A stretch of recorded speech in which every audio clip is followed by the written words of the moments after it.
Today we're going to talk about cofactors and coenzymes, and how sometimes they can be essential to proper enzymatic function.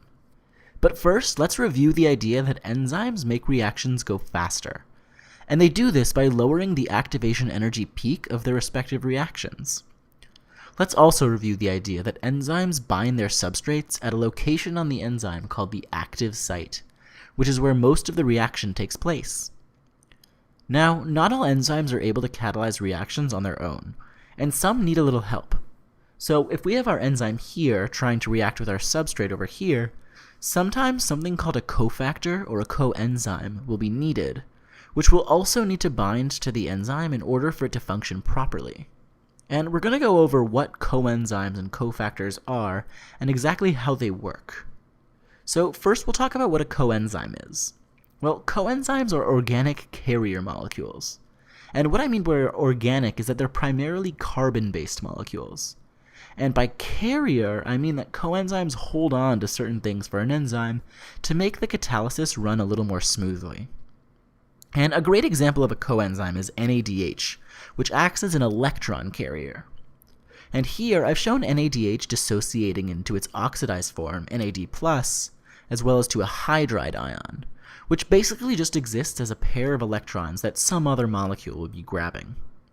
So NAD+ can accept electrons, causing the molecule to be converted to NADH, which could then carry electrons for an enzyme. Now, if you remember the lactic acid fermentation reaction, where pyruvate is converted to lactic acid, you'd see that the enzyme catalyzing this reaction, lactate dehydrogenase, uses NADH as a coenzyme in order to transfer electrons to the pyruvate molecule in order to turn it into lactic acid. And in this sense, NADH is acting as an electron-carrying coenzyme. Another example of a coenzyme is coenzyme A, which, like NADH, acts as a carrier molecule, but instead of carrying electrons like NADH does, coenzyme A, which we sometimes call CoA, holds on to acyl or acetyl groups instead. And you'd see CoA appear quite often in metabolic reactions, where it'll carry these two carbon acetyl groups from one molecule to another. Now, cofactors are a little different from coenzymes. While coenzymes are only really involved in transferring different things from one molecule to another, cofactors are directly involved in the enzyme's catalytic mechanism. They don't strictly carry something like a coenzyme would, but might be stabilizing the enzyme or the substrates, or helping the reaction convert substrates from one form to another. A great example of this is with the enzyme DNA polymerase. Remember that DNA polymerase is responsible for helping out with synthesizing new DNA during DNA replication.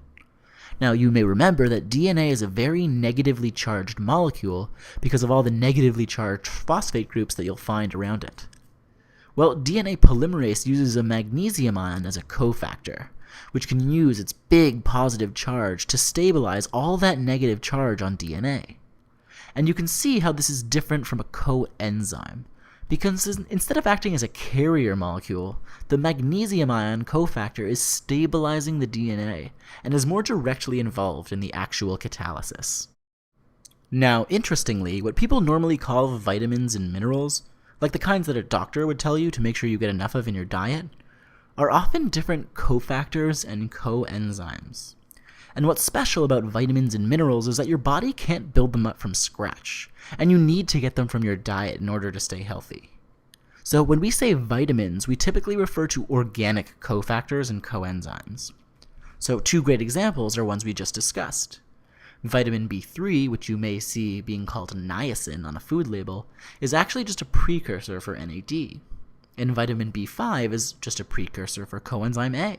Minerals, on the other hand, are inorganic, meaning they aren't carbon-based, and minerals are usually just cofactors in our body. So magnesium would be a great example of a mineral cofactor that an enzyme like DNA polymerase would use. Now, not all minerals act only as cofactors. Some minerals, like calcium, which can act as a cofactor, is also a critically important component of bone and teeth. And it doesn't strictly act as an enzyme cofactor here, it's actually an important part of the structure itself. So what did we learn? Well, first we learned that not all enzymes are able to function alone, and some need a little help. And next we learned that this help can come from coenzymes, which usually act as carrier molecules, or cofactors, which directly assist with the catalysis that the enzyme is doing.